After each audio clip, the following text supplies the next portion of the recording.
টাকা এসেও কি আপনার হাতে থাকছে না? উপার্জন ভালো হলেও মাসের শেষে মানিব্যাগ ফাঁকা হয়ে যাচ্ছে? আজ এমন একটা টোটকা আপনাদের জানাবো, যা আপনার সব ঋণের চিন্তা আর অর্থ কষ্ট দূর করতে কিন্তু সহায়ক হবে, সাহায্য করবে আপনাকে। এই সহজ উপায়ের জন্য আপনার চাই মাত্র একটি ছোট্ট লাল রেশমি কাপড়, ৩টি অক্ষত লবঙ্গ এবং ১ টুকরো কর্পূর।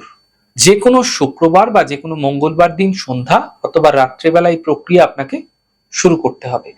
একটি ছোট্ট লাল কাপড়ের মধ্যে ৩টি লবঙ্গ ও ১ টুকরো কর্পূর রেখে একটি পুঁটলি তৈরি করুন। ভালো করে লাল সুতো দ্বারা আপনারা বেঁধে নিন। এই ছোট পুঁটলিটি আপনারা প্রথমে বানিয়ে নিন এবং এই পুঁটলিটি আপনার ইষ্ট দেবী বা ইষ্ট দেবতার চরণে বা মা লক্ষ্মীর চরণে রাখতে পারলে অত্যন্ত ভালো। পুঁটলিটি রেখে দিন এবং ঋণ মুক্তির প্রার্থনা করুন। সম্ভব হলে আপনারা জানান আপনার অর্থনৈতিক কষ্ট সম্বন্ধীয় সমস্যা। এরপর এটি আপনার মানিব্যাগে বা ঘরের লকারে রেখে দিন। যখন এই প্রক্রিয়াটি করবেন, যখন মা লক্ষ্মীর সামনে চরণে রাখবেন, তখন সম্ভব হলে একটি ঘিয়ের প্রদীপও জ্বালাতে পারেন, এতে বিশেষ সুফল লাভ হবে। লবঙ্গ এবং কর্পূরের এই শক্তি ঘরের সমস্ত নেতিবাচক শক্তি দূর করবে এবং ইতিবাচক অর্থপ্রবাহ বৃদ্ধি করতে সাহায্য করবে। উপায়টি বিশ্বাসের সঙ্গে করে চলুন, চমৎকার ফল দেখতে পাবেন। সম্ভব হলে প্রত্যেক মাসেই প্রক্রিয়া করুন, সাফল্যই সাফল্য দেখতে পাবেন।